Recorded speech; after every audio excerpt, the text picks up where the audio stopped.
You know, I'll tell you something. Every time I see that clip, it chills me.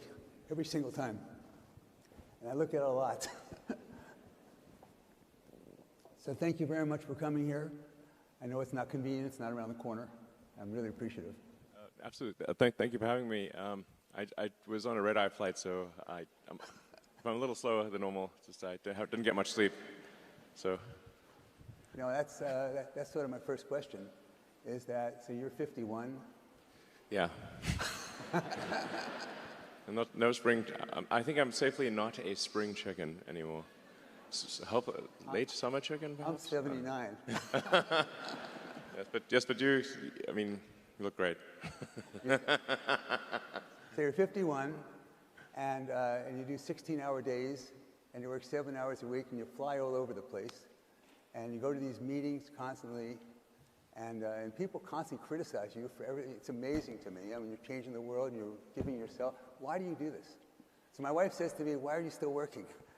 Why are you still working? What are you doing here? Well, I think what I'm working on has an important effect on the future. You know, in the case of Tesla, I think it's fair to say that Tesla has significantly accelerated the advent of sustainable energy. You know, before Tesla, no one was doing electric cars, and now, as a result of Tesla, I think almost every major car company in the world is building electric cars, and I think that's a pretty big deal. But there's still a long way to go to transition the world to a sustainable energy economy, and so we still have a lot of work ahead of us at Tesla, but that's our goal there. And then for SpaceX, I think it's important for the future to be exciting, and for humanity's existence to be ensured over the long term. I think we must become a multi-planet species and a space-faring civilization. You know, I think we're here like 4.5 billion years after Earth got started, 13.8 billion years into the age of the universe, and it's only now, recently, in the last 5,000 years, that we invented writing. I would say date the first civilization by when there was the first writing, which was in ancient Sumeria around 5 or 6,000 years ago. So we've basically just been here for a very brief instant. A blink. All of human civilization is a blink of an eye, if there was an eye, on an evolutionary timescale. So I think it's important we take the actions to ensure that the light of consciousness continues, and because we should really view consciousness as a small candle in a vast darkness, and it could easily go out. So you have these missions, and somehow, whenever you have the mission and you have this vision, and you are a visionary, that somehow, whatever you do, you develop other businesses. So when you started SpaceX, you didn't think about satellites. When you started Tesla, you didn't think about robots. When you don't have enough people, you didn't think about robots. So you didn't think about autonomous driving. And without Elon, there would not be electric cars. Nobody who makes cars wants to make electric cars. They're being forced to make them. In fact, every time they sell an electric car, they sell one fewer car that they make money on. And they have all that money invested in plants that make those other cars. So nobody wants to have these cars except for him. And everybody thought it was going to fail. And one of the things you said is that patents are for the weak. And you share your patents. Yeah. And with other companies, of course, on the other hand, when they get your patents, you're 2 or 3 years ahead of them. Well, I mean, I was joking about patents for the week. I think there is a role for patents. You know, let's say if some company has spent a lot of money developing a particular medicine and had to go through the expense of stage 3 medical trials, and then they finally get something that is approved, but where the drug itself is cheap to manufacture, then I think a patent in that case makes sense. Otherwise, no one would go to the trouble of doing stage 3 medical trials. So there are definitely roles for patents. In the case of Tesla, our goal is to advance sustainable energy, and we can't just do it by ourselves. We need the whole industry to go that way. So we gave them our patents for free in order to help them accelerate electric vehicles. So it must be terrifying to other companies to realize that when we make cars, it's $39,000 in cost a car, and we're making $15,000, $16,000 in profit a car. And so we invest $7 billion, and we make $15 billion a year. I'm sorry, yeah, and 15, right, 15, a million cars, 15,000, 15 million a year on a $7 million investment. Shocking. So no one else does that. And when and here you're telling us how you want to make cars for $20,000 a piece. How do you do that?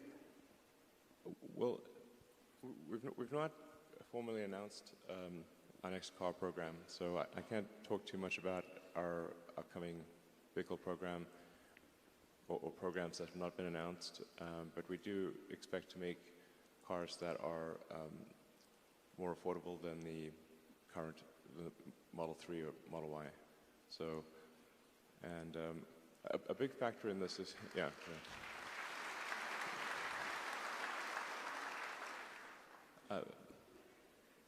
But I think by far the biggest factor is autonomy, and in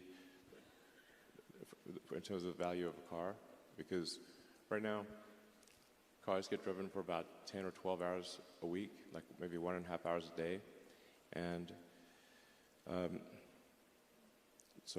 but there's 168 hours in a week, and so if they were autonomous, you could probably the cars could drive for 50 or 60 hours, so you would see a 5-fold increase in the utility of the car, that can do autonomy. This is a really, really gigantic thing. It would also mean that we wouldn't need anywhere near as many parking lots, and this would also be helpful for the environment because you would need far fewer cars. So I misspoke. It was a $7 billion investment for a plant that makes 1 million cars a year that makes $15 billion a year in profits. So you invest $7 billion and you make $15 billion a year. Who does that? And for a plant that makes, things, manufacturing. And so the way this is accomplished is, so you're doing it with casting right now. And casting half of the car, and you're going to soon cast the other half of the car. And other companies, why don't they try? Why don't they try to do what we're doing? In fact, one of the executives of another automobile company wanted me to introduce her to you, and you did that once at a meeting, and now she wants to come visit with her director of engineering at our plant in Austin. And I presume when I ask you, you're going to say, yeah, bring her on, because you innovate so fast, by the time anyone copies what we're doing, we're on to something else. What else is there? When you're casting, what else is there that enables us to make it cheaper? Are we eliminating a lot of other parts? Are we eliminating functions? What are we doing to do that? How would we sell a car that's so cheap? I think the full explanation, or at least an accurate explanation, would take a long time, because first approximation, a car is made of 10,000 unique parts and process steps. And Tesla is really, I think at this point, probably the best at manufacturing in the auto industry, which I think what nobody was expecting. Probably in the history of the world. Probably.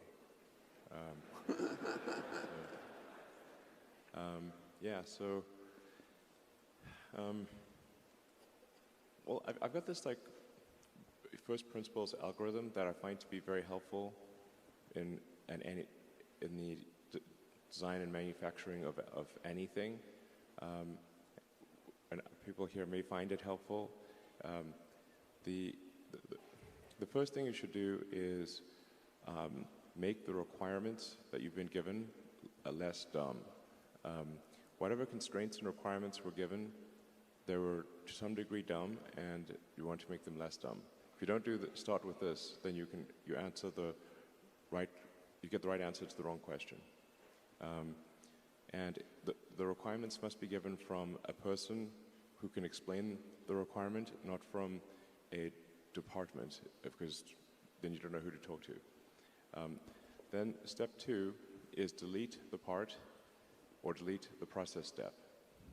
This sounds extremely obvious, and yet over and over again we have found that parts were not needed. They were just put in there just in case, or by mistake, or there was a step that someone thought was needed but was not actually needed. This sounds insanely obvious, but we've deleted so many parts from the car that did nothing. They were just there? Well, yeah, I mean, I can give you so many examples. One example was there were 3 fiberglass mats on top of the battery pack. They partially covered the battery pack, and I was on the battery pack production line, and it was the number one thing choking battery pack production with gluing on these 3 fiberglass mats to the top of the battery pack.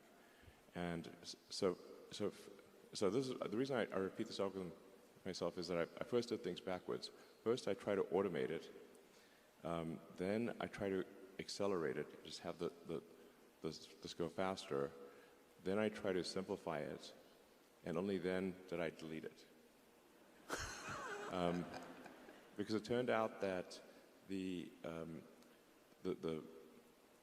team at Tesla that does noise and vibration minimization, so making the car quiet, thought that the fiberglass mats were there because of the battery safety team for battery fire prevention.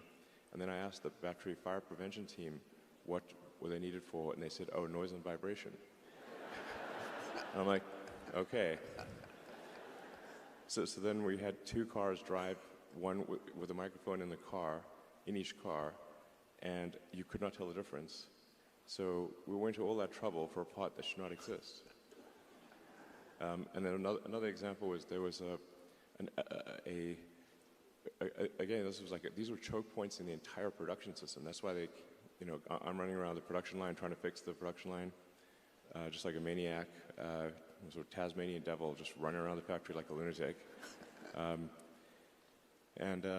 Let's see, we had the body production line in Model 3 was at one point stuck because we had a laser welding cell to weld a small cross-car beam in the passenger footwell of the front seats.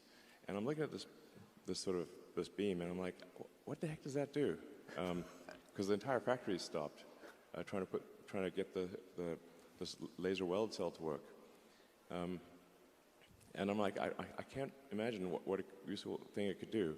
And then the production team said, oh, that's for crash safety. So then I called the crash safety team and said, is this for crash safety? They said, oh, no, that didn't do anything. We should delete it. That turned out to be totally useless, but they forgot to tell the production team. Honestly, a bunch of these things just feel like you're living in a Dilbert cartoon. Like, oh no, any given company, they should have what's your Dilbert ratio? Okay, it's not 0. So is this you, or is this your Dilbert quotient? Try to keep it low. So is this you, or is this? So you do all these different things here. No, that's literally me. So do you? This is not someone else who did this. I was living in the factory in Fremont, and the one in Nevada for 3 years straight. That was my primary residence. Not kidding, literally. Did you keep the couch? I actually slept in a couch at one point in a tent on the roof, and then, but for a while there, I was just sleeping under my desk, which is out in the open in the factory, and for an important reason. And it was damn uncomfortable sleeping on that floor. And always, when I woke up, I'd smell like metal dust. We went to visit, and they bought him a new couch. Yeah, but actually, I stopped using the couch because there's a little conference room and a couch there. I stopped using the couch, and I just slept on the floor under my desk, so during shift change, the entire team could see me. And this is important because, the team, if they think the sort of their leader is off somewhere having a good time, drinking Mai Tais on a tropical island, which I could definitely have been doing and would much have preferred to do. I'm not actually a masochist, I think. But the thing is that since the team could see me sleeping on the floor during shift change, with nothing, they knew I was there, and that made a huge difference. And then they gave it their all. So the focus is on always lowering cost and providing leadership. And this company, we're doing 1.5 million cars a year, but you expect to do 20. And so what happens in 10 years if you're not there? What happens in 5 years if you're not there? How does that work? I mean, are there all these people? So at all the engineering schools, the top engineering schools, the top choice of where everybody wants to work is Tesla or SpaceX. Those two places. So do we have all these people coming up and fighting each other for the job, or they're working together? How do you get people to say, gee, I could buy that real expensive house, but I'm not going to do that. Boy, I could go out on vacation. I'm not going to. Well, we do have that problem a little bit. So, as a company has prosperity, and then people become wealthy, then for a lot of people, that once they become sort of independently wealthy, they just can't bring themselves to work, or they don't want to work, and that's totally understandable and no judgment. And so, I mean, I have a lot of friends who are extremely talented, and they had some success earlier in life, and they just decided that was enough trauma. I mean, one of my good friend of mine saying, like, for starting a company is like eating glass and staring into the abyss. So when people tell me, like, well, what can you do to encourage entrepreneurs to start companies? I'm like, if you need encouragement, don't start a company.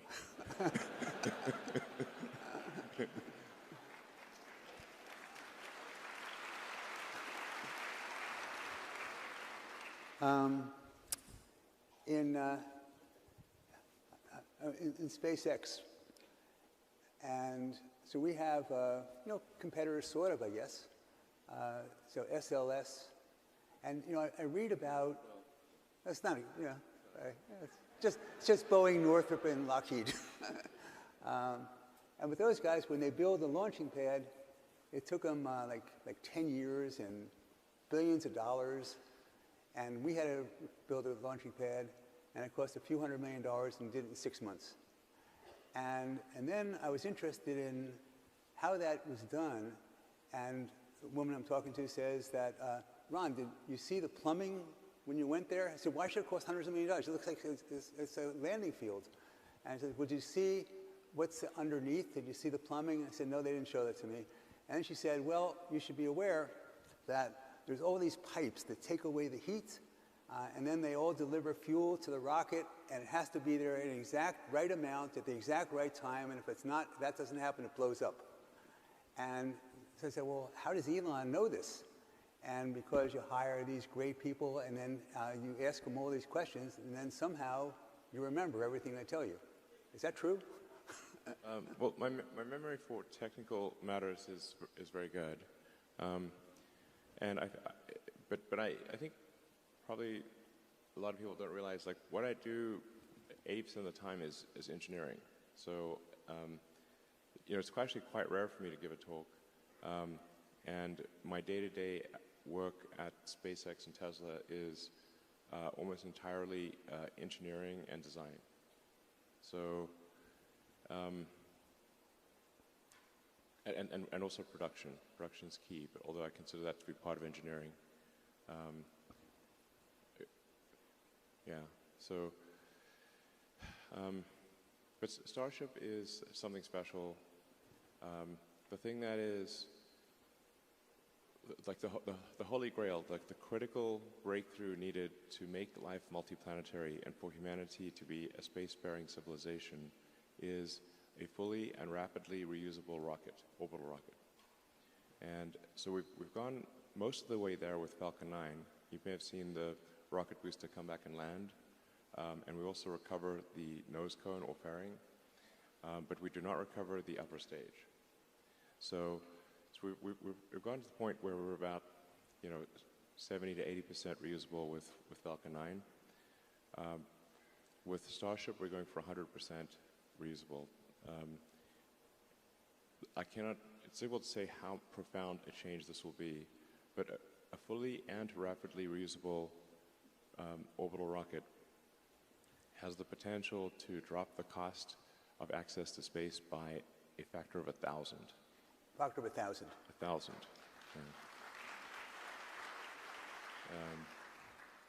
And I should say also, Starship it's a very, very big rocket.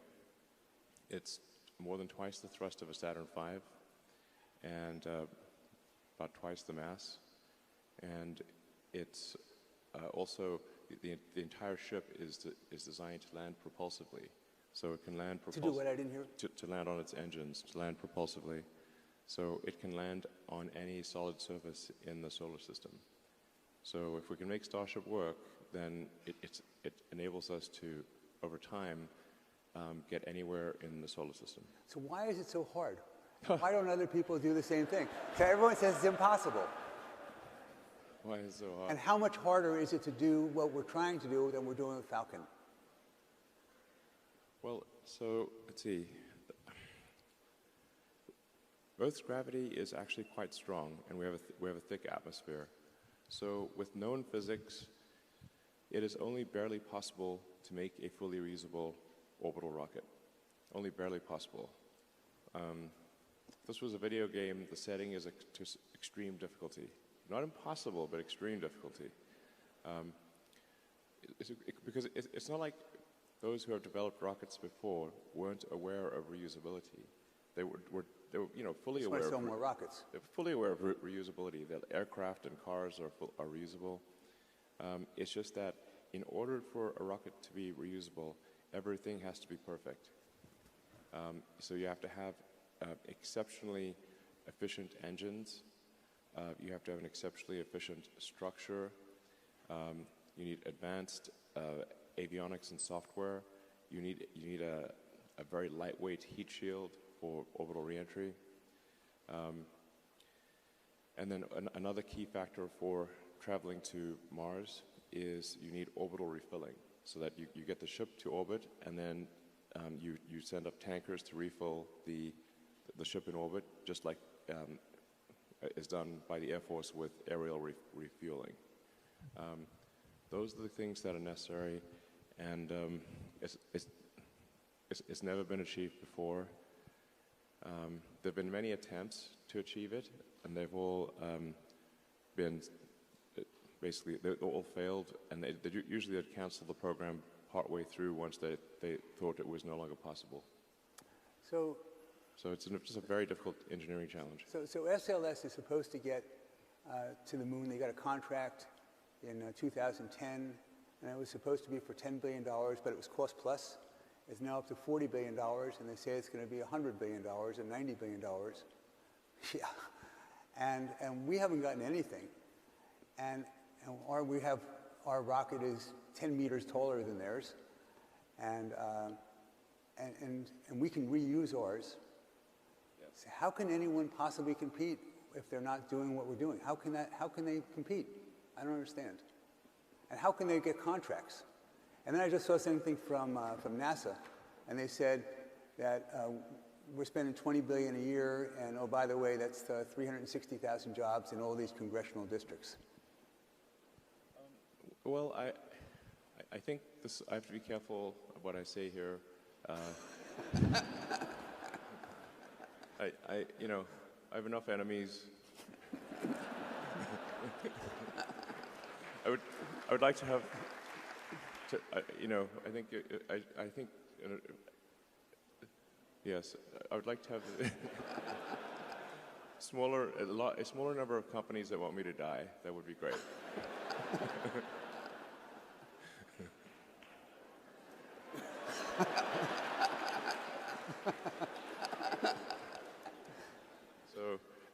But like I said, a big part of this is like, what's the goal? You know, in the case of Starship, the goal is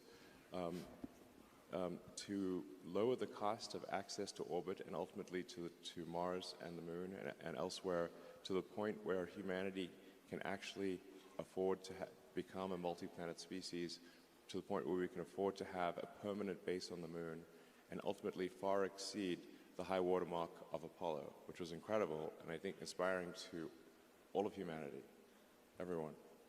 If you were to ask people, I think almost in any country, not Americans, anyone, what was humanity's greatest achievement in the 20th century?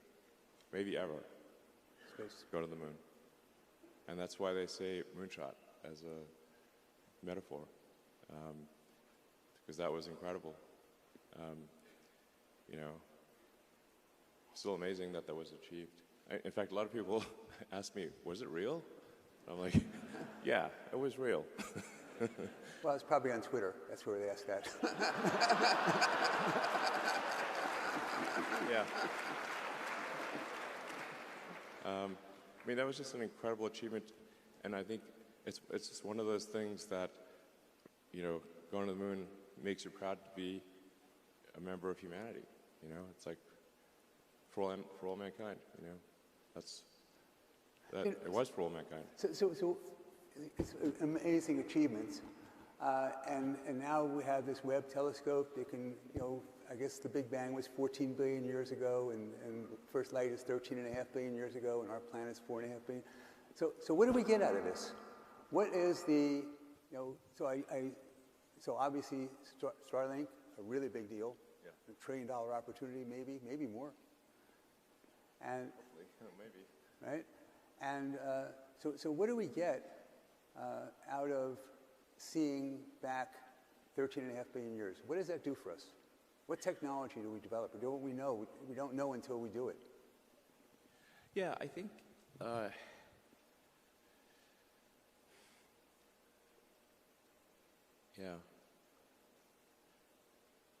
I think like there's two main motivations, I think, for becoming a multi-planet species and a spacefaring civilization, and then ultimately going beyond that to go to other star systems and explore the galaxy.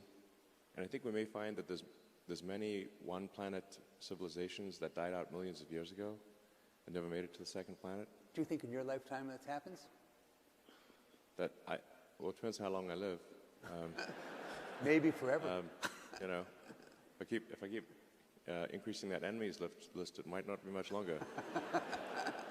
It would be deeply ironic if it's someone angry on Twitter that takes me out. Well, now you can keep them off Twitter. Yeah, exactly. So anyway, I think there's two reasons for life to become multiplanetary, life as we know it to become multiplanetary. I think one is the defensive reason, where I think we want the light of consciousness to not be extinguished if something were to happen to Earth. In the case of the dinosaurs, they only had to worry about meteors and supervolcanoes and other things. But for us humans, we actually have the power to destroy ourselves with nuclear weapons, or some sort of crazy bioterrorism thing. So so there's some danger that is not zero that could cause the end of life on Earth as we know it. So that's kind of the defensive reason to ensure that life is not just and consciousness is not only on Earth. That's the defensive reason to protect the future of consciousness.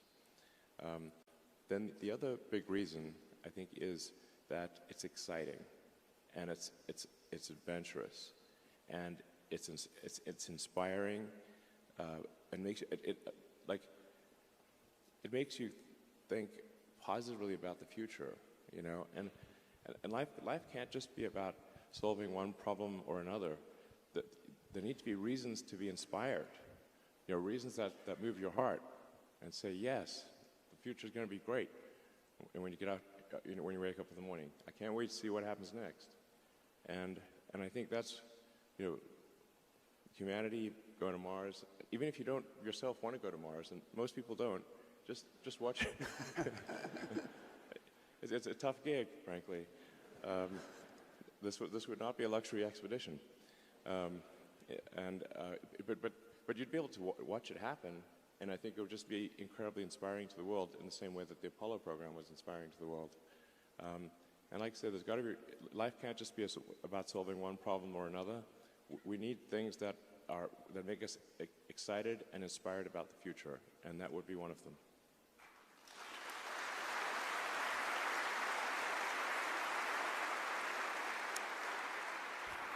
So let's go to Twitter just for a minute, and we'll go back to this stuff, which is more interesting to me. I try to get out of the deal.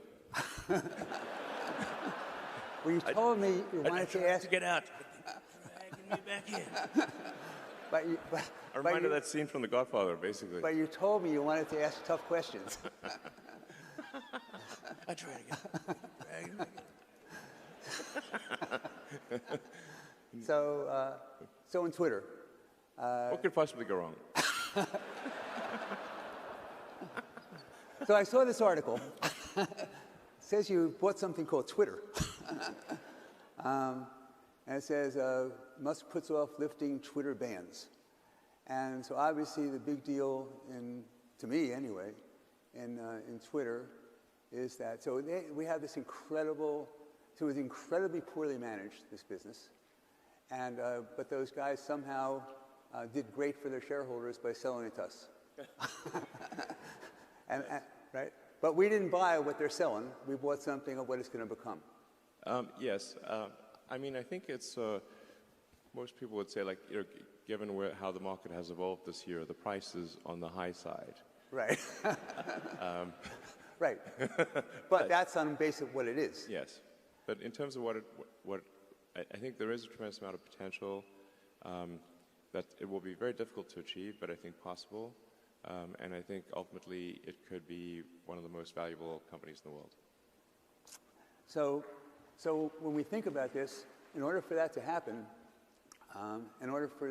so I met you, and it took me a few years, and then I believe in you and your heart, right? Your heart.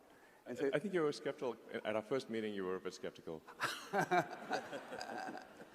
And so the way I think about it is that, so I'm trusting you with the future of our country, of the world, actually, when you're in charge of a media like that. And so what I think about is, so how do you prevent, so being Jewish, how do you prevent this anti-Semitism? Or if I were black, how do you prevent all of the... So how do you prevent the use of the N-word? And when I think about TikTok, and they're able, with just looking at pictures, to tell what you're going to do. You know, you move your left arm, you move your right arm, other pictures you like. So that's what they do with their software, and they've great their algorithm.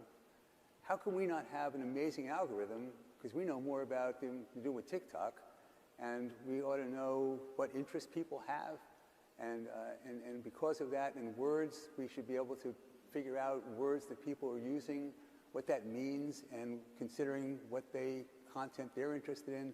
We should be able to figure out with software how to moderate this and prevent that from happening. Is that true or not? Yeah, yes, absolutely. Totally agree. I want to be clear. Content moderation policies have not changed at Twitter, and it is not okay to engage in hateful conduct on Twitter.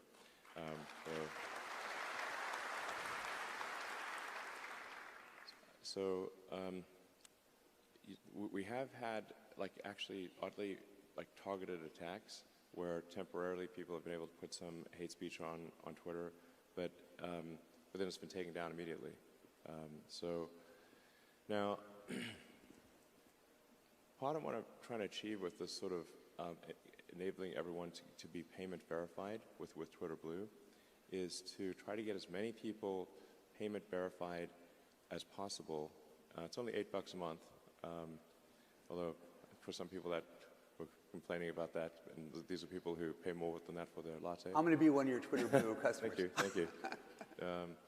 But it's part of its revenue, part of it is payment authentication. And so if somebody, because there is a huge problem with spam and bots and trolls on Twitter, and organizations trying to manipulate public opinion, and just generally making the system worse. And I think that there is an answer to that, which is to get as many regular users of Twitter to be a subscriber for $8 a month. And you'll get a lot more than just the blue check mark for $8 a month, because now we can afford long-form video, long audio, podcasts, and we can also start sharing revenue with content creators, which is essential. Give them a chance to make money. Yeah, absolutely. Just so, I mean, right now, if you're on Twitter, you'll see a lot of links posted to YouTube and TikTok, and that's because, at least until now, Twitter has not even given them enough video length to post their video, and then they give the content creators no means of monetizing the video. So we're going to change that rapidly at Twitter. It's going to be transformative. But if we can get enough verified users, and we're going to prioritize Twitter search, replies, mentions by verified users first, and yeah, this is very. And that's what calls amplified. Yes. So if you're payment verified with blue checkmark, then you're prioritized, and so this is the point of this is to make crime not to pay, because right now to create a bot on Twitter costs less than a penny. So the cost of crime is so cheap, and that's part of why crime and hateful conduct pays. But if somebody risks losing even $8, it's too expensive to now have 100,000 fake accounts, because they have to spend $800,000 a month, as opposed to $800 a month. So, and then we also, since we're using payment authentication, we're piggybacking on the authentication system of the payment system, and we're also piggybacking off of Apple's authentication system, which is another layer of security.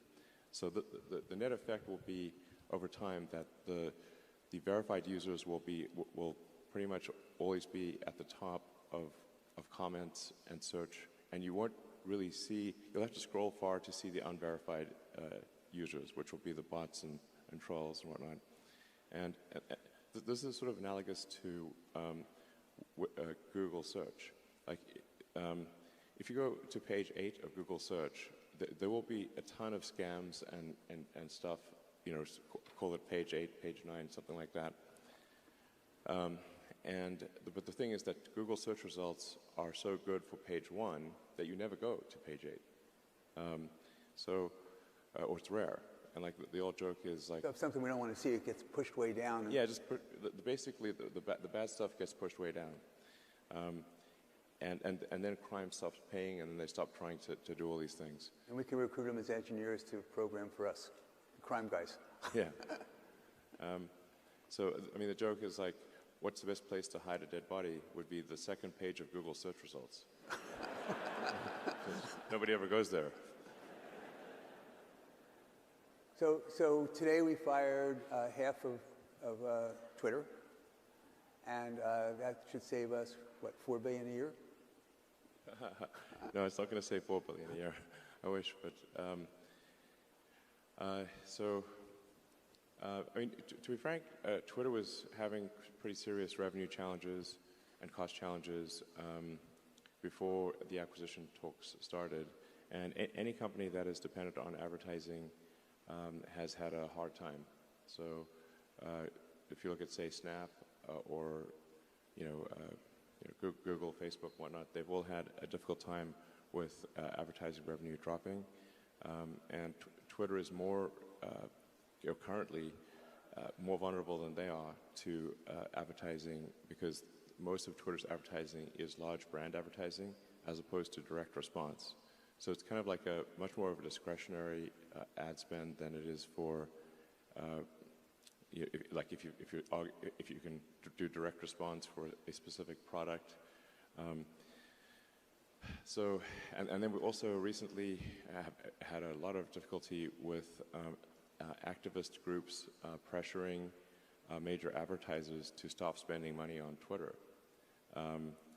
This is despite us doing everything possible to appease them and to make it clear that moderation rules and hateful conduct rules have not changed, and we're continuing to enforce them. A number of major advertisers have stopped spending on Twitter. This doesn't seem right because we've made no change in our operations at all, and but nonetheless, the activist groups have been successful in causing a massive drop in Twitter advertising revenue, and we've done our absolute best to appease them, and nothing is working. So this is a major concern, and I think this is, frankly, an attack on the First Amendment. Like, if activist groups can pressure advertisers upon which Twitter is fundamentally dependent to, suppress free speech, then that doesn't seem right.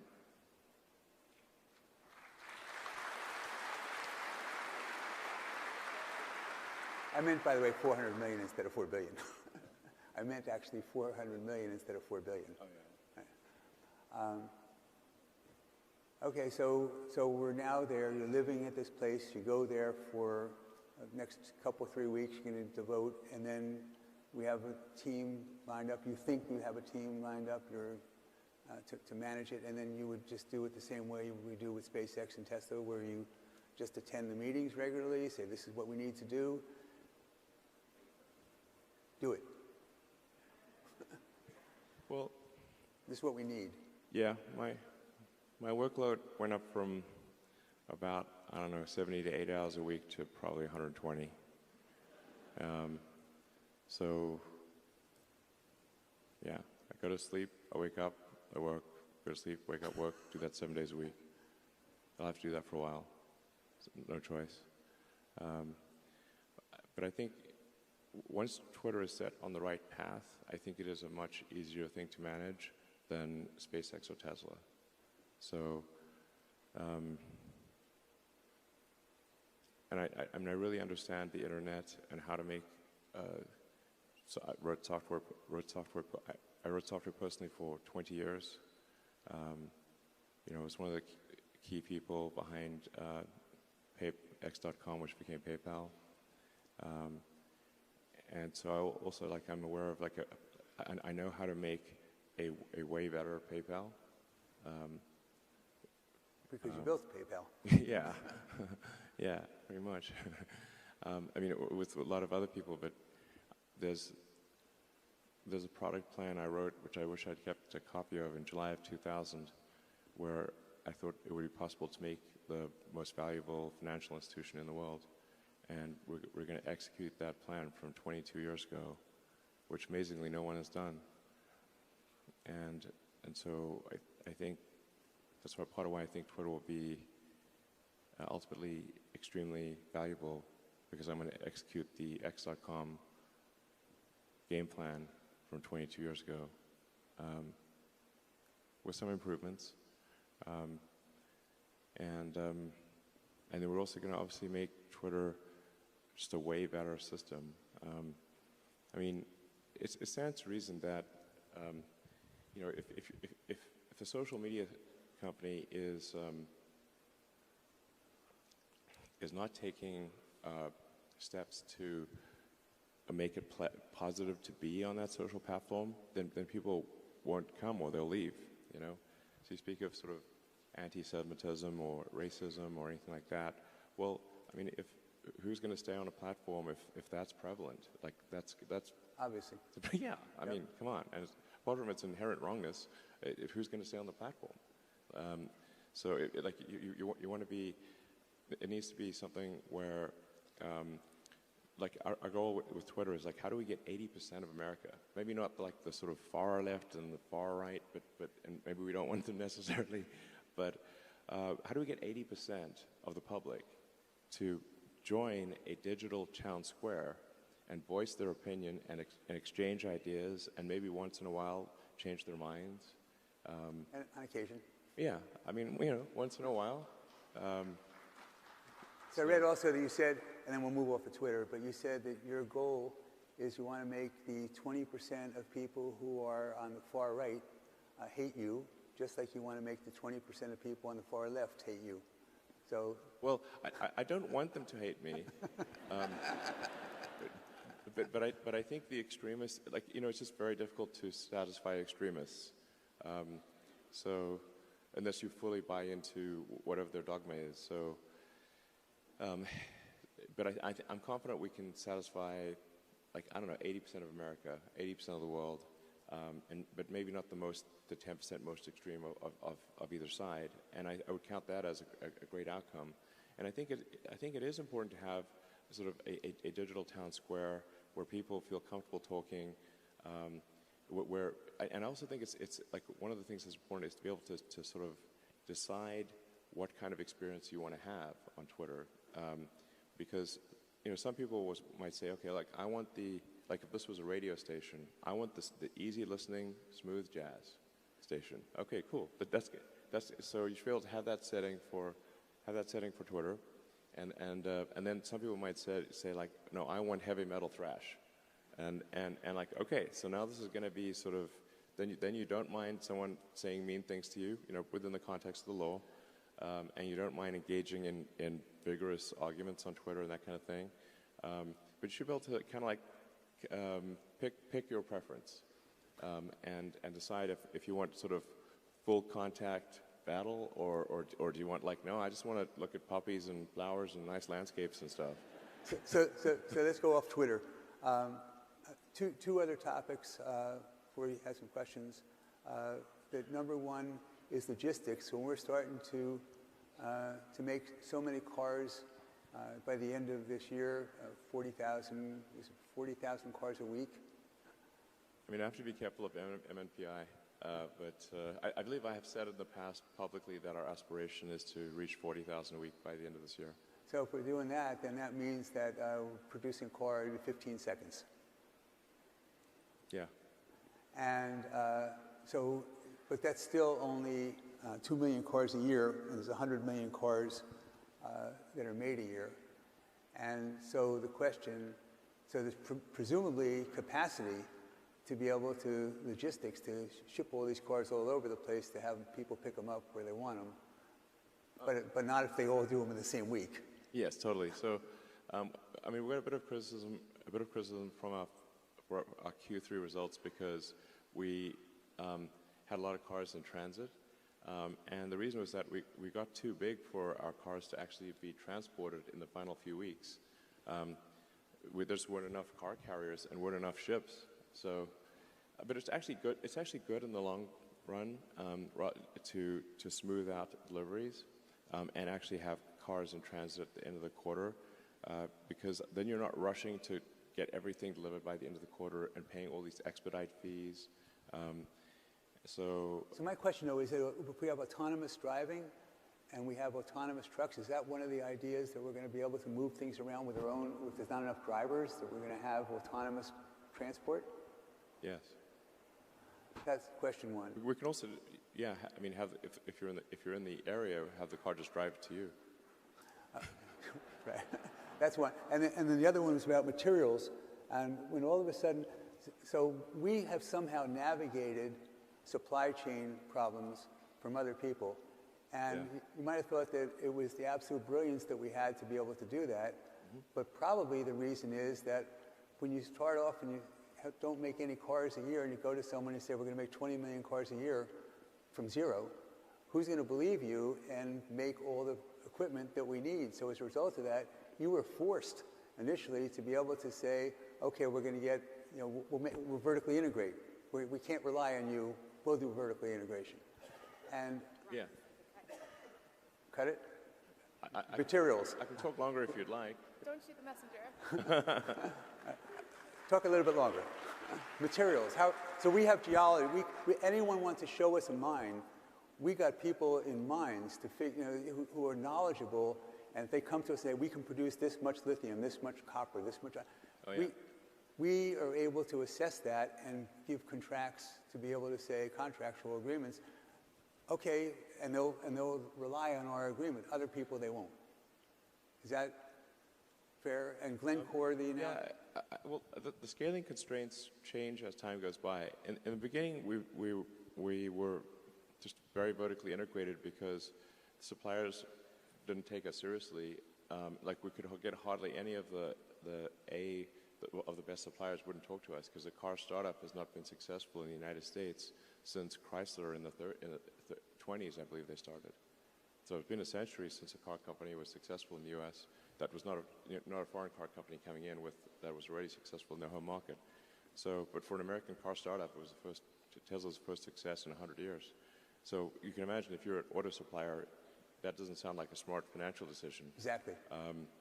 So then we had to just build a lot of the stuff ourselves, be vertically integrated, or we couldn't create the car.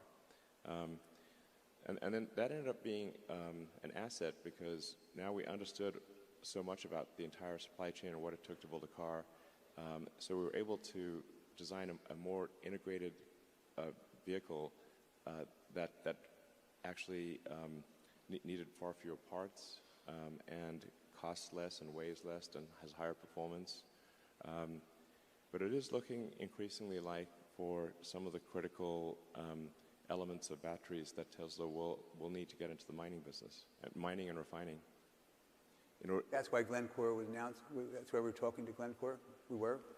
No, and we've never contemplated investing in Glencore. I'm talking about Tesla doing it. Ourselves. Yes. Do you have some time for some questions from the audience? Just give me a couple. Turn on the lights. They said no Q&A. Two questions. They said no Q&A. Who's they? The powers that be. I'll do it anyway. I mean, is it from me or you? I don't know.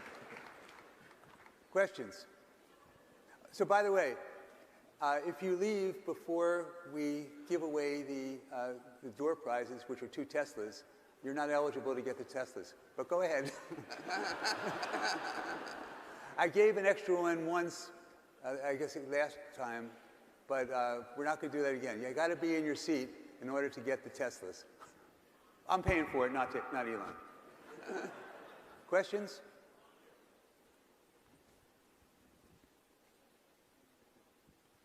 Elon, Seneca once said, every genius has a touch of madness. I thought you'd like that quote. Well, I agree with the madness part. So even with Tesla as a publicly traded company, I think it's down 40% or something from its high, is selling at 70 times earnings. Meanwhile, Mercedes-Benz, which now produces EVs, is selling for 6 times earnings and yielding 5%. Why should I invest in Tesla rather than Mercedes-Benz? Well, I actually rarely try to convince anyone to invest in Tesla. And many times I've recommended people don't invest in Tesla, and I've said our stock is too high, but then people just ignore me and keep buying the stock for some reason. But I think at a very high level, I'd say that autonomy is an insanely fundamental breakthrough, and no one is even close to Tesla for solving generalized autonomy or generalized self-driving vehicles. No one's even close. With self-driving, as I was talking about earlier, the car becomes, call it roughly 5 times more useful, but it costs the same to build. Now, can you imagine what would happen if a company was we're doing like 25 to 30% gross margins, but suddenly that same thing was 5 times more valuable? What would that do to the value of Tesla and the value of that car? It boggles the mind, actually. If you think of net present value of future cash flows, if you actually do the math on that, it's insane. Then there's also the Optimus program, which is our humanoid robot, where we'll leverage our manufacturing expertise and the intelligence we've developed for self-driving to have a useful humanoid robot. Now, the economy is fundamentally GDP per capita times capita. If you no longer have a constraint on capita because of a useful humanoid robot, it is not clear that there is any limit to the size of the economy.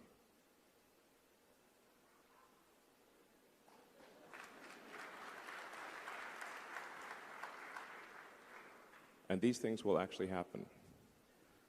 So Okay, that's probably a good reason. One more question.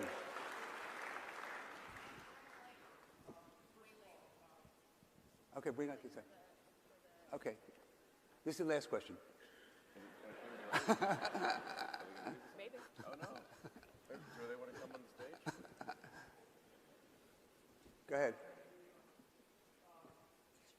Given all the cars that you're going to make, and I hope Ron's right, whether it's 10 million or 20 million, you're going to need a lot of charging stations around the world.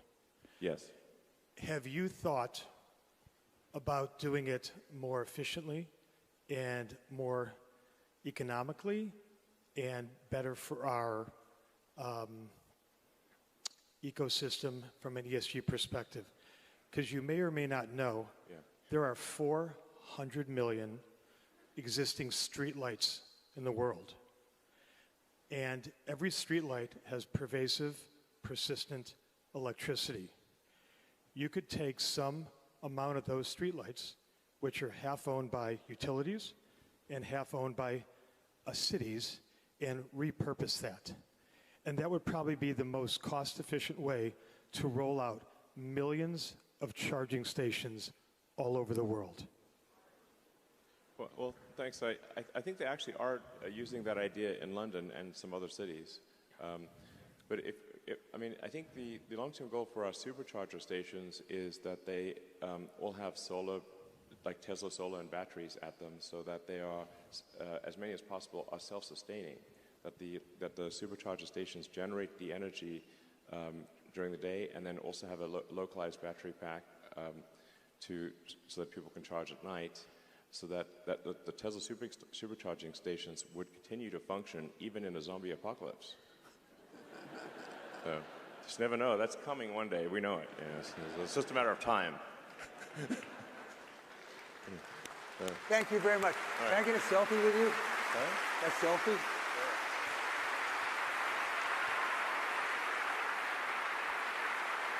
I'll post it on Twitter.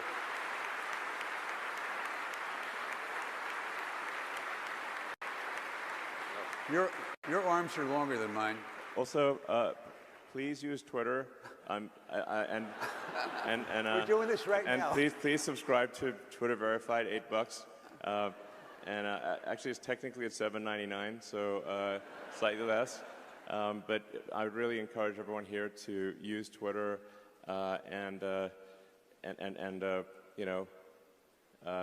please do that. Here you go. All right. How do we do this? Are we going to switch around? Okay.